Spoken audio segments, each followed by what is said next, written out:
After over a decade floundering in development hell, the new Mortal Kombat reboot has finally arrived. For fans of the original films and the game franchise, the only question remaining is it good?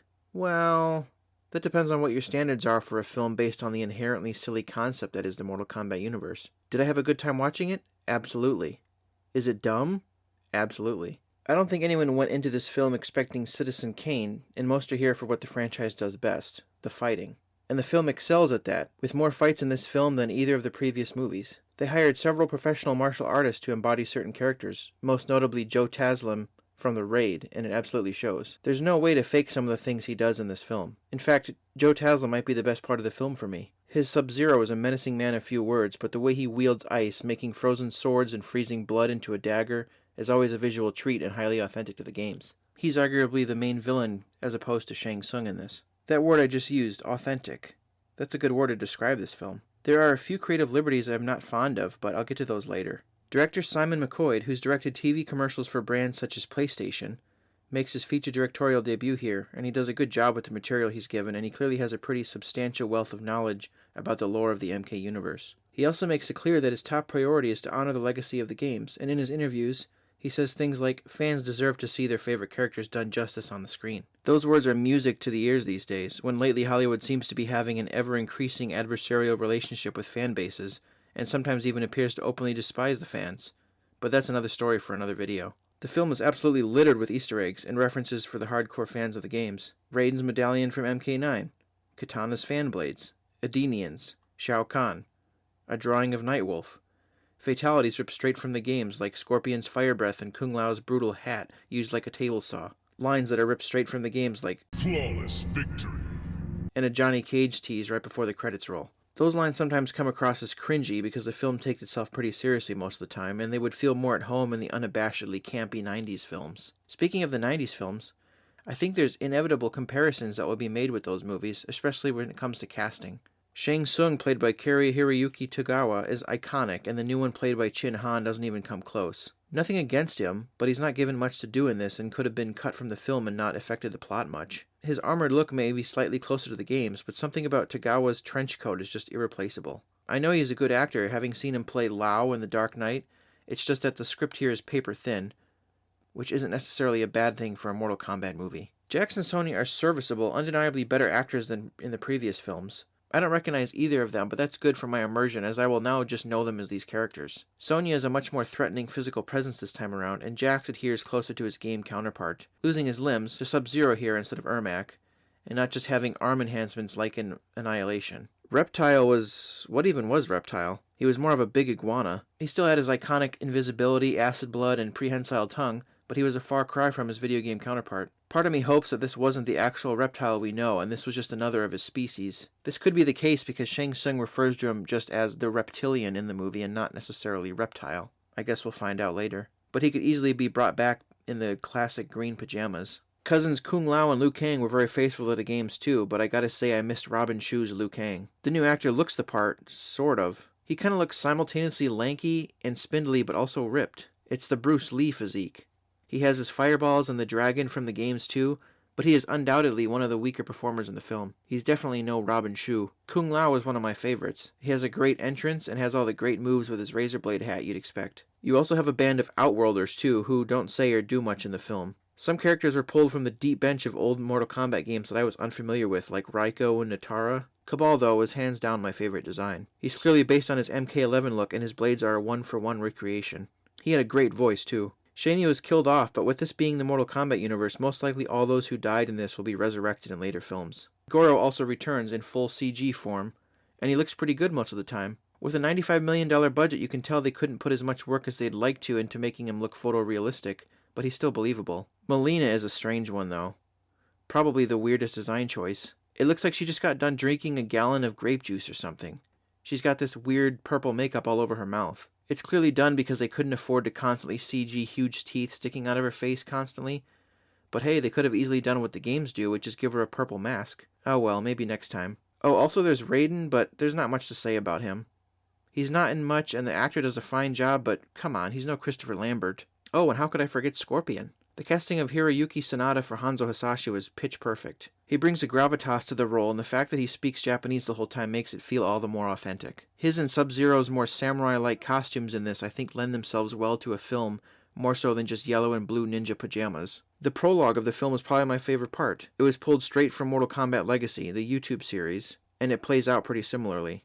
It shows the ongoing clan wars between the Shirai Ryu and the Lin Kuei clans. The setting at the beginning of the film looks straight out of the forest stage from Mortal Kombat 10. Sonata and Taslim do an excellent job in both this fight and the one at the climax of the film, but I wish there wasn't so much cutting. These actors clearly are very experienced in martial arts, and it does them a disservice to cut so much when they should have long takes of them doing all their own stunts. And now we come to my favorite character in the film, Kano.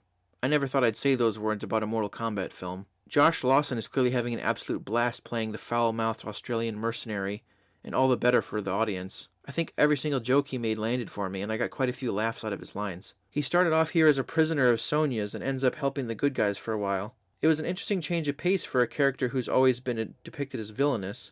He was so likable that I almost wanted him to stay on the side of the good guys. And that's it, right? That's all the major character...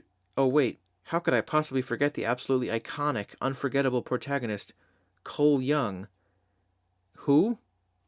I honestly don't know what they were thinking making up a brand new character for this film to be the protagonist. I get that they were trying to go with an everyman character for the audience to relate to, and it helps bring in normies and people not into the lore, but I just found him incredibly milquetoast and boring. Nothing against Louis Tan, he's a good martial artist, but I think he's kind of a charisma black hole. The stuff with his family was the weakest parts of the movie. We're here to watch champions from many worlds beat each other to a pulp, not watch a family drama. The idea of his character being an easy gateway into the world of Mortal Kombat makes sense for normie audiences, but it flies in the face of what seems to be the MO of this movie, which is packed full of characters and references that only fans of the games will get. How can you simultaneously cater the film to almost exclusively those familiar with the franchise, but also have a relatable everyman main character to appeal to those who know nothing about Mortal Kombat?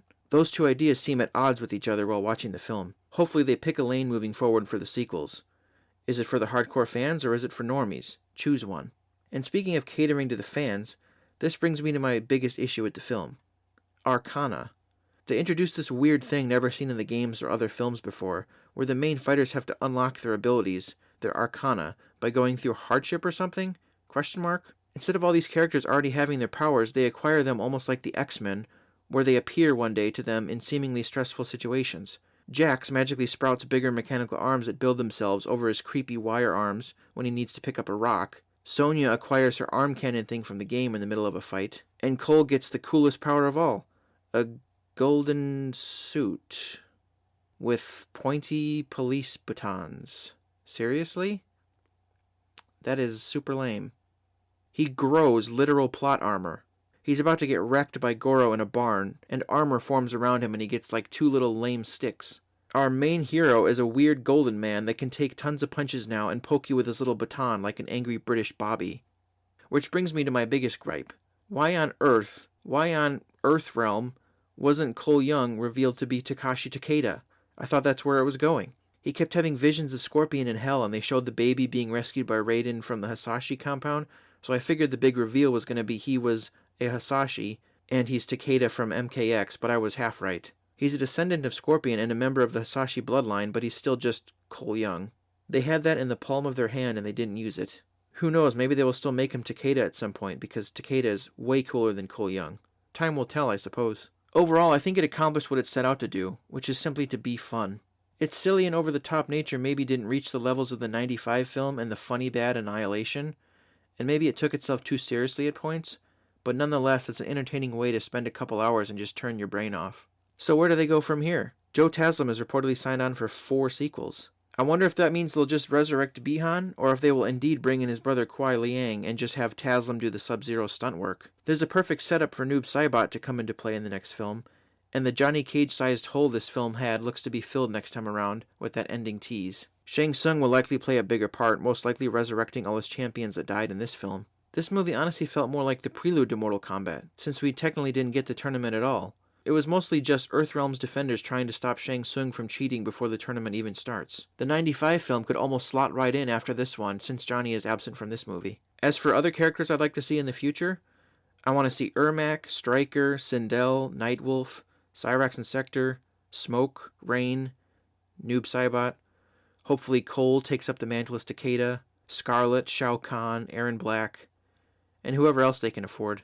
I sincerely hope this film does well so the sequel can have a bigger budget, because it's going to be hard to have characters like Cyrax that need to be fully animated throughout the whole movie. And all the Outworld scenes in this movie were filmed in Australia. I believe they went to a coal mine in Australia to film a lot of the Outworld scenes. Hopefully next time, if they have a budget that isn't under $100 million, they can go to new and crazy places and have newer, crazier characters that they normally wouldn't be able to afford with only $95 million. And to be perfectly honest, I'd be fine with them just releasing them all on HBO Max.